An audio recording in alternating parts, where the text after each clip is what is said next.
दोस्तों, Iran Israel जंग के बीच अमेरिका ने 14 दिन का समय मांग लिया है। उसने कहा है वो 14 दिन बाद बताएगा कि वो इस जंग में कूदेगा या फिर नहीं कूदेगा। लेकिन दूसरी तरफ ईरान के समर्थन में और साथ ही इजराइल को तीन तरफ से घेरने के लिए कई संगठन सामने आ गए हैं। भरत जी, कौन से हैं वो संगठन जो ईरान के सपोर्ट में अब सामने आ गए हैं? महिमा जी, आप इधर दिखाइएगा, एक बार की इधर दिखाइए, तब दर्शकों को ज़्यादा अच्छे से मालूम चलेगा। देखिए, ईरान जो लड़ाई लड़ रहा है वो इस जगह से लड़ रहा है। ये ईरान है और ये इजराइल है। ये वाला इलाका जो है वो इजराइल का इलाका है। अब जो ये रेड किया है हमने, ये जो रेड नक्शे आपको दिखा दे रहे हैं, ईरान, यमन और लेबनान, ये तीन तरफ से इजराइल के ऊपर हमले हो रहे हैं। और लेबनान में जो हिजबुल्लाह नाम का संगठन है, लेबनान से हिजबुल्लाह नाम के संगठन ने ऐलान कर दिया है कि वो ईरान के साथ है और इजराइल के ऊपर हमला करने के लिए सिर्फ एक इशारे का इंतज़ार कर रहा है। ईरान के एक इशारे पर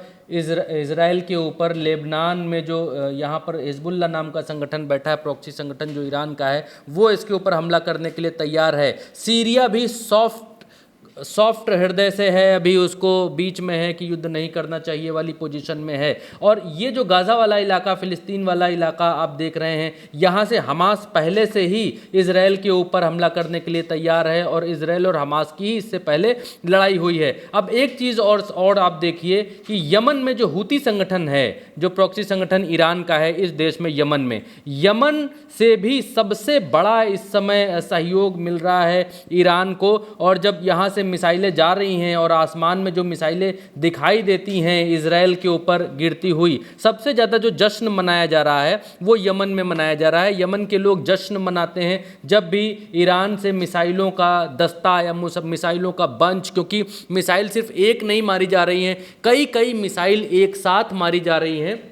और इस एकता को तोड़ने के लिए इजराइल पूरी तरीके से घिरा हुआ है और वो चाहता है कि इस एकता को तोड़ा जाए। और इस एकता को तोड़ने के लिए इजराइल के पास सिर्फ एक ही चारा है और वो चारा है कि ईरान की शक्ति को कमज़ोर करना। और ईरान की शक्तियां कहाँ पर हैं ये इजराइल को अच्छी तरीके से मालूम है। ईरान की शक्तियां हैं, इजराइल जो जानता है वो ये है कि ईरान की जो शक्तियां हैं वो उसके परमाणु बेसिस में हैं, वो उसके परमाणु ठिकानों में उसकी शक्तियां निहित हैं। और इसीलिए एक के बाद एक अलग अलग जो इनकी परमाणु जगहें हैं, जैसे अर्क हो गई है, जैसे इस्फान हो गया, आप यहाँ पर दिखाएंगे तो आपको मालूम चलेगा, जैसे अर्क हो गया है, जैसे इस्फान हो गया है इनका जो परमाणु वाली जगह है। और नीचे भी एक यहाँ पर भी इनका एक परमाणु बेस है। लेकिन सबसे बड़ा जो परमाणु क्योंकि ये जो इस्फान और अर्क ये सब परमाणु बेसेस हैं, बुशहर, ये सब परमाणु बेसेस हैं,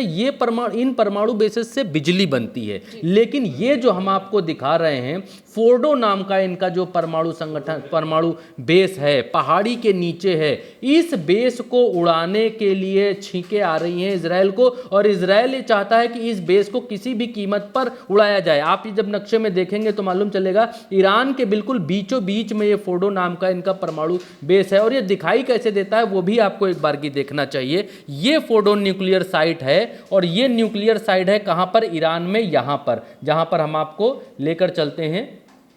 इस जगह पर इनकी ये न्यूक्लियर साइट है, फोर्डो, इस जगह पर ये रही वो न्यूक्लियर साइट ईरान के भीतर।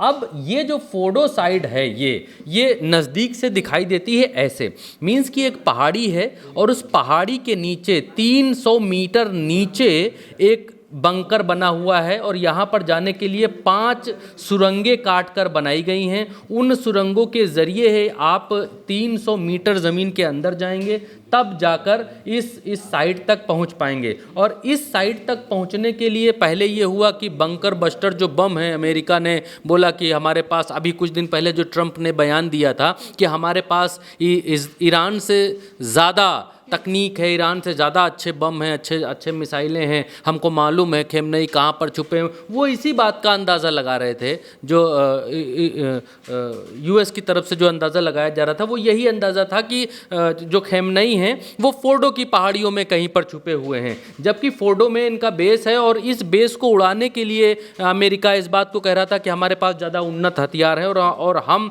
तुम्हारे इस बेस को उड़ा सकते हैं। लेकिन अब ये खबरें निकल कर आ रही हैं कि फोर्डो जमीन के जितना नीचे है उतनी ही ज़्यादा उसके ऊपर पहाड़ियाँ हैं, इसलिए फोर्डो को उड़ाने की अमेरिका हो या इजराइल हो दोनों सोच भी नहीं पा रहे हैं। और ये प्लानिंग है कि इस न्यूक्लियर साइट को उड़ाया जाए, क्योंकि बाकी न्यूक्लियर साइट से तो बिजली बनती है, बाकी न्यूक्लियर साइट से ऊर्जा बनती है। रूस ज़्यादातर न्यूक्लियर साइट्स को यूरेनियम प्रोवाइड करता है ईंधन बनाने के लिए, और रूस यहाँ भी इस इलाके में, फोर्डो के इस इलाके में रूस की जो एयर डिफेंस सिस्टम 300 है, S-300 है, वो यहाँ पर तैनात है किसी भी हवाई हमले को रोकने के लिए। और ये कहा जाता है कि रूसी एयर डिफेंस सिस्टम इतना ज़्यादा मारक है 300 कि यूक्रेन के भी रूस में घुसने की हिम्मत नहीं हो रही थी, और इसीलिए यूक्रेन ने रूस के भीतर रूस के जहाज़ों को तबाह करने के लिए कुछ दिन पहले ये प्लान बनाया था,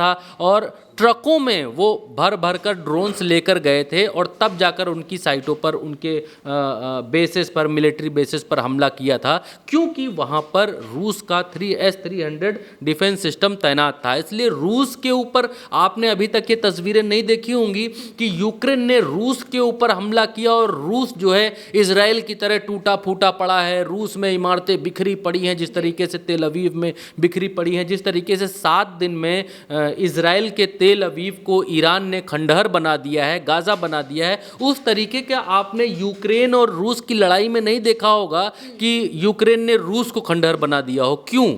वो इसलिए है क्योंकि S-300 मिसाइलें, S-300 डिफेंस सिस्टम उनका तैनात है, और वही defence system, same defence air defence system यहाँ पर तैनात है। इजराइल, रूस की तरफ से आज एक बयान भी आया है, उन्होंने कहा है कि हमने ईरान को कुछ दिन पहले कहा था कि एयर डिफेंस सिस्टम का सौदा किया जाए, कुछ अपने आप को रक्षा करने के लिए कुछ आप प्रयोग कीजिए, तो ईरान ने बहुत ज़्यादा रुचि नहीं दिखाई थी, लेकिन कुछ एयर डिफेंस सिस्टम इन्होंने खरीदे थे जो कि इस इलाके में लगाए हैं, और इसीलिए पूरी दुनिया इस जगह को देख रही है, फोर्डो की इस जगह पर इतनी ज़्यादा सिक्योरिटी है, तो यहाँ पर ऐसा क्या है, और इसीलिए ये अंदाज़ा लग रहा है कि इसके नीचे जो न्यूक्लियर बम होने की बात कही जा रही है कि यहीं पर वो न्यूक्लियर साइट है जहाँ पर बम बनाए जा रहे हैं, जहाँ पर कुछ दिन बाद, या आप कल तक ये सुन लें या परसों तक सुन लें या कभी भी, क्योंकि जो विदेशी वेबसाइटें हैं वो इस बात को छाप रही हैं कि कभी भी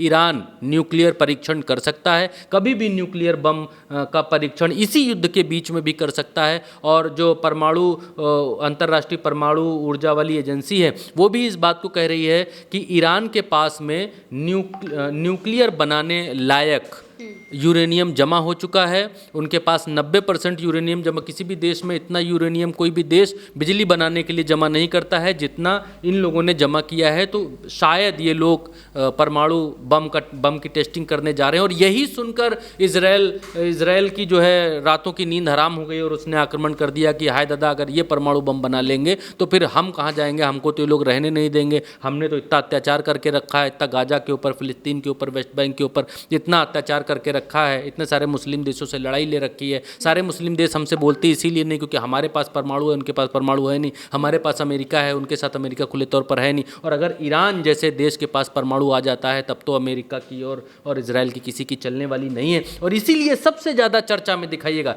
इसीलिए सबसे ज़्यादा चर्चा में ये फोर्डो न्यूक्लियर साइट है, और इस न्यूक्लियर साइट को उड़ाने की कोशिशें की जा रही हैं। ये न्यूक्लियर साइट पानी के पास भी नहीं है, तो कतर, ओमान जैसे जो देश हैं, जो यहाँ पर कुवैत, कतर और मस्कट, ये जो देश हैं, ये देश यहाँ विरोध कर रहे थे कि यहाँ बुशहर का ये जो बुशहर का न्यूक्लियर प्लांट था उसको यहाँ पर अगर उड़ाओगे तो हमारा पानी दूषित हो जाएगा, तो ये लोग विरोध कर रहे थे। लेकिन यहाँ पर विरोध करने के लिए किसी के पास कोई कारण नहीं है, और सबको ये अंदेशा है कि इसी जगह पर परमाणु बम है। अब एक तरफ एक धड़ा ये सोच रहा है कि परमाणु परीक्षण कब होगा, ईरान कब परमाणु परीक्षण कर देगा इस जगह से, और एक धड़ा ये सोच रहा है कि हम कब इस जगह को उड़ा दें। बिल्कुल। और ईरान जो है वो बिल्कुल भी पीछे हटने वालों में से नहीं है। ईरान के विदेश मंत्रालय के जो विदेश मंत्री जो हैं उनका भी बयान सामने आया था कि ईरान का न्यूक्लियर प्रोग्राम बिल्कुल भी नेगोशिएबल नहीं है, यानी कि उसके साथ अब समझौता नहीं कर सकते, और जब तक इजराइल की तरफ से हमले बंद नहीं होंगे तब तक हम किसी भी देश के साथ बात नहीं करेंगे। और वही हो रहा है। ईरान की जो न्यूक्लियर साइट्स है वो इतनी ज़्यादा सुरक्षित हैं कि इस वजह से अमेरिका भी बौखलाया हुआ है और इसीलिए उसने भी बैकफुट ले लिया है और 14 दिन का समय मांग लिया है। फिलहाल के लिए मेरे साथ इतना ही। आप देखते रहिए उल्टा चश्मा यूसी।